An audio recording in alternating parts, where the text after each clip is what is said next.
Franchise Direct, le leader mondial de la mise en relation entre franchiseurs et futurs franchisés, présente Sud Radio, Osez entreprendre, Thomas Binet. Lancez-vous dans l'aventure de l'entreprise. Bonjour Thomas Binet. Bonjour Jean-Marie. On parle de quoi aujourd'hui ? On va commencer avec Roche-Beaubois, l'enseigne d'ameublement, et on va parler de Cacolac de nouveau. Et puis notre grand témoin, ça va être Lalé Pinoncelli, fondatrice de Skiff, le Waze des pistes de ski. Alors on va parler innovation, création d'entreprises dans le domaine de la mobilité, mais aussi un peu des loisirs forcément. Et on terminera avec la culture d'entreprise dans les startups. Bon, tout de suite c'est parti, on va planter le bâton. Mais d'abord, on commence par le partenariat avec le magazine Entreprendre. Vous nous faites entrer dans les coulisses des entreprises.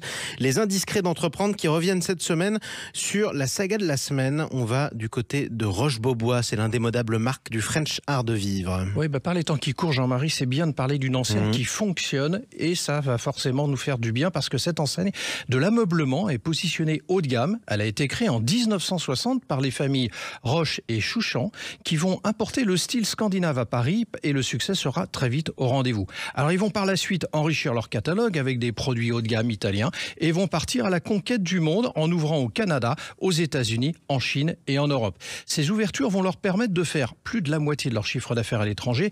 Alors aujourd'hui, Roche-Beaubois, c'est 1000 salariés, un chiffre d'affaires pour 2022 de 408 millions d'euros et 333 magasins, dont 180 à l'international. L'entreprise est toujours détenue par ses fondateurs, mais bon, ils sont quand même épaulés par un fonds italien. Absolument. Alors, autre marque célèbre, même si c'est dans un autre domaine, c'est Cacolac. Cacolac, on en avait parlé en décembre dernier, Absolument. Célèbre boisson chocolatée qui revenait sur le devant de la scène en lançant notamment une boisson, cette fois-ci à la vanille. Est-ce qu'ils font à nouveau parler d'eux ? Oui, complètement, parce que l'entreprise bordelaise Cacolac va ouvrir des lignes de production de vin en canette, comme quoi c'est un vrai changement aussi pour eux. Dans quelques semaines, en février, ils vont mettre en service de nouvelles lignes de production capables d'empacter autour de 20 millions de canettes en aluminium de 18 à 33 centilitres par an. Alors ça fait 10 ans qu'ils réalisent des tests pour sortir ces canettes, devant accueillir des jeunes vins pouvant s'y conserver jusqu'à 2 ans. Alors on verra si le public français est au rendez-vous. Et si les Bordelais d'à côté tolèrent ce genre de geste, effectivement. On accueille maintenant le témoin de la semaine. Thomas, on est avec Lalé Pinoncelli, c'est la fondatrice de Skiff, SK2IF. C'est le Waze en fait des pistes de ski, une application gratuite qui vous permet de vous les géolocaliser sur les pistes de ski. Bienvenue à vous, Lalé Pinoncelli, et vous êtes l'invité de Thomas Binet. Merci. Vous êtes la fondatrice, effectivement, comme le disait Jean-Marie, de Skiff, et c'est une première mondiale, parce que vous n'avez pas d'équivalent. Alors, en quelques mots supplémentaires, on va quand même commencer par présenter, parce que tout le monde ne vous connaît pas encore. Ça a été lancé au mois de décembre, c'est tout récent. Alors, qu'est-ce que vous pouvez nous dire sur cette application qui a été lancée donc récemment ? Alors Skiff, effectivement, c'est la première application gratuite, c'est le premier GPS du ski.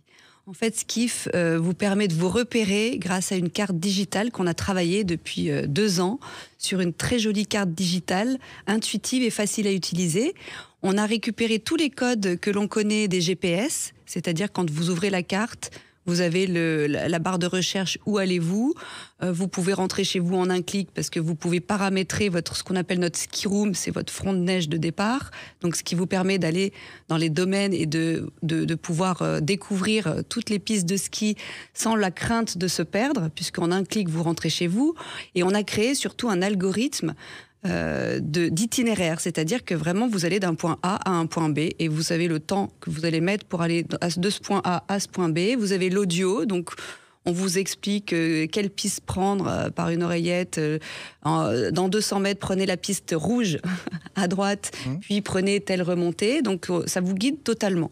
Et puis à ça, on a rajouté la dimension collaborative. C'est pour ça qu'on parle de Waze du ski, puisque la communauté va pouvoir signaler des événements sur les pistes, comme l'affluence aux remontées. Alors justement, j'allais y venir, parce qu'on sait quand même que 80% des skieurs skient sur à peu près 20% des pistes, Absolument. Ce qui génère de l'embouteillage. Et donc, grâce à ça, on va pouvoir, entre guillemets, choisir un itinéraire bis, éviter les affluences. Ça, c'est le côté collaboratif que vous expliquez à l'instant. C'est un des plus de l'application. C'est exactement ça, c'est ce qui fait toute la différence. Alors, au-delà quand même du fait qu'on a réussi quand même à créer un outil techniquement, un actif, un algorithme, c'est la communauté qui va mettre à jour les événements qui se passent sur les pistes. Donc, comme vous le disiez, l'affluence. Donc, le matin, vous ouvrez votre carte. Vous n'avez pas forcément envie de faire un itinéraire, mais vous pouvez voir les endroits qui sont embouteillés, comme sur Waze, quand vous avez les petites voitures sur votre carte. Alors, Vous êtes dans Oser entreprendre. On va s'intéresser à l'entrepreneuse aussi que vous êtes. Comment vous est venue cette idée, très concrètement? Alors cette idée, elle est venue, c'est ma fille qui a eu cette idée sur un télésiège, parce qu'on skie beaucoup dans les Trois-Vallées, et qui a eu cette idée il y a 3 ans, parce qu'on demandait à une amie de nous rejoindre dans un restaurant, et j'ai été incapable de lui expliquer, connaissant pourtant très bien le domaine. J'avais le nom des remontées en tête, mais je n'avais pas le nom des pistes, et je n'arrivais pas à lui expliquer qu'il fallait tourner un moment à droite, mais pas totalement à droite, juste après le sapin à gauche. Donc là, c'était complètement compliqué, il faisait pas très beau, et Émiline, elle nous a jamais rejoint parce qu'on s'est pas retrouvés. Donc c'est ma fille qui m'a dit, maman, ce serait quand même génial d'avoir un GPS pour pouvoir se repérer. Et en plus, on venait de faire la queue à un télésiège, et elle dit, en plus, on pourrait faire comme Waze et cliquer pour dire qu'il y a du monde. Et comme je sens que ma fille est entrepreneur, elle a 21 ans, je sens on a ça en soi, et je sens qu'elle est entrepreneur. Je lui dis, vas-y, fonce, fais-le. Puis finalement, c'est moi qui l'ai fait. C'est vous qui l'avez fait. Alors, vous avez développé cette application en peu de temps. L'idée 2021, vous venez de nous l'expliquer. Hiver 2022, les tests. Lancement en 2023, récemment, on le disait tout à l'heure, en décembre. Et pourtant, de gros doutes vous ont accompagné, ce que j'ai lu à droite et à gauche, pendant toute cette période précédant le lancement. La raison, c'est, vous dites, j'imagine, pourquoi ça n'existe pas? Comme beaucoup d'entrepreneurs, cette idée c'est déjà quelque part, ou si ça s'est pas fait, c'est pas qu'on n'a pas eu l'idée, c'est que c'est pas possible en fait. Exactement, c'est absolument ça. Surtout que on arrive quand même dans un milieu où il y a des grands acteurs de la montagne qui ont quand même beaucoup plus de moyens, parfois se dire on a eu une super idée, on se dit ça n'existe plus d'avoir une idée nouvelle qui va être innovante.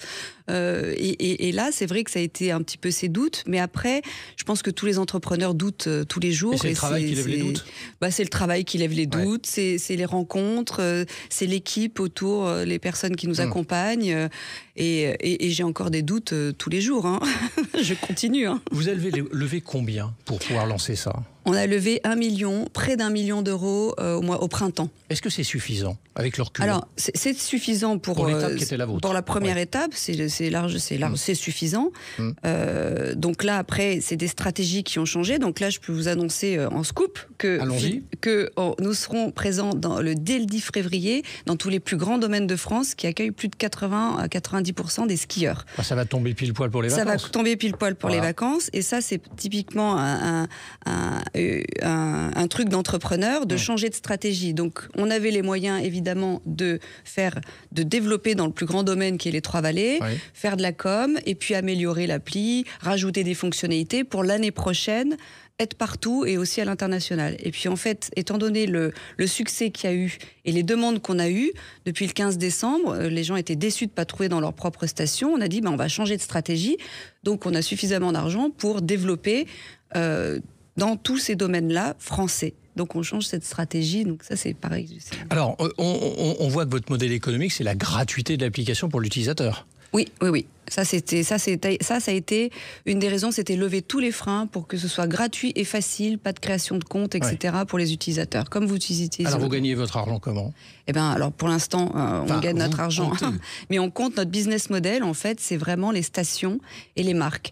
La première partie, c'est que donc les stations et notamment les opérateurs de remontée mécanique, grâce à Skiff, on a développé en fait une console qui est la partie invisible de l'iceberg, qu'on appelle Skiff Pro, qui est aussi intuitif et facile à utiliser pour gérer leur flux. C'est ce qu'on disait, 80% sur 20% du domaine. Donc, il faut aider les skieurs à aller découvrir d'autres parties du domaine, et puis après, ça les aide aussi pour les ratraques, pour damer les pistes. Ils vont aller plus là où ils savent où sont les skieurs. Donc ça, c'est vraiment quelque chose qui les intéresse, parce qu'on a co-construit ça. On a eu des discussions avec des responsables de stations. Quand je dis stations, c'est vraiment les opérateurs de remontée mécanique. On a eu des discussions pour co-construire cet outil. Donc on va vous retrouver là sur un ensemble de stations pour mois de février, puis dès l'année prochaine à l'international. Exactement. Et alors là, c'est ça. Dès l'année prochaine, international, Suisse, Italie, donc toute l'Europe, Autriche, toute l'Europe, là où il y a le plus de ski. Et on a aussi Canada, États-Unis, Japon. À suivre. Merci en tout cas. Est-ce que vous avez pensé à indiquer quelles sont les pistes qui sont verglacées, celles qu'on débosse, celles qui sont pas damées, celles qui sont bonnes? Absolument. Alors dans les signalements, vous pouvez, pour l'instant, on pourra faire évoluer les choses, dire il y a du monde, remonter, la piste est verglacée, la piste est peu enneigée, et puis celles qui sont fermées ouvertes ou remontées fermées ouvertes, parce que ça arrive très souvent. Ouais. C'est important de le savoir, effectivement. Skiff, SK2IF, en tout cas, ce sera disponible sur les pistes en février. Merci à vous, Lalé Pinoncelli. Tout de suite, les essentiels. Bruno, le spécialiste des fournitures et de l'équipement pour les professionnels, présente. Sud Radio, Osez entreprendre, les essentiels de l'entrepreneuriat. Alors on reste presque dans le thème, mais on ne parle pas de neige. Cette fois-ci, vous nous faites entrer, Thomas, dans la culture d'entreprise, dans les startups. Oui, parce qu'on a souvent quand même tendance à dire qu'une entreprise doit avoir une histoire, un vécu, des racines, bref, une existence, voire même une consistance pour avoir cette fameuse culture d'entreprise, et elle doit être forte de surcroît. Alors ça laissera entendre que les startups, comme elles sont jeunes, c'est des jeunes pousses, elles en seraient dépourvues. Oui, alors vous êtes d'accord ou pas avec ce constat? Absolument pas. Parce qu'effectivement, n'oublions jamais que Corneille n'a-t-il pas écrit quand même que la valeur n'attend pas le nombre des années dans le CID. Les startups, c'est pas parce qu'elles sont jeunes, c'est pas parce que ce sont à l'origine des pompes à financement sans foi ni loi qui servaient à faire des levées de fonds et s'enrichir par la revente. Mais c'est terminé ce temps-là. Elles sont pourvues d'éthique maintenant, de valeurs et aussi de culture d'entreprise. Les nouvelles générations sont très éloignées des générations des années 90 sur ce sujet. Alors qu'est-ce que vous entendez par culture d'entreprise? Alors la culture d'entreprise, très concrètement, c'est la réunion des comportements et des agissements au sein d'une entreprise. Voilà comment c'est expliqué. Alors, ce sont également des valeurs conçues et à partager. Une étude d'Harvard a mis en lumière que les sociétés ayant une forte culture d'entreprise voient leurs revenus progresser 4 fois plus vite que les autres, démontrant ainsi que culture et finance, ça peut cohabiter utilement. Effectivement, alors est-ce qu'il en est de même pour les startups? Une autre étude, allez, on va en faire une deuxième, récente, menée aussi auprès de startups françaises, indique que le dirigeant doit porter cette culture d'entreprise. Incarnation, exemplarité sont les termes souvent utilisés pour l'expliquer. Bon, en revanche, le problème du dirigeant, c'est qu'il est en haut de la pyramide, donc il lui faut des relais. Et le relais principal, c'est son DRH, directeur des ressources humaines, qui fait le lien avec ses managers. Exactement, pour transmettre le message, mais comment la culture d'entreprise doit apparaître auprès des collaborateurs? Le sujet, il est là, Jean-Marie, parce qu'il n'y a rien d'évident et de naturel sur ce sujet. Pédagogie, explication, accompagnement, afin de rendre cela concret. Quand c'est flou, il y a un loup, on dit toujours. Alors on va sortir de l'invisibilité des concepts, rendons concrets ces principes. La difficulté réside souvent dans la croissance des entreprises et aussi quand les marchés sont tendus. Du coup, les collaborateurs doutent. Dans la tempête, et nous sommes dans une tempête économique, il faut un cap, un capitaine et des idées claires. C'est ainsi que le narratif fédère et fédérera encore plus demain et amène le collectif à se rassembler et à se dépasser. Eh bien, c'est noté. Merci beaucoup, Thomas Binet. On va retourner sur les pistes de ski dans un instant pour parler cette fois-ci de l'immobilier dans les stations. À tout de suite sur Sud Radio.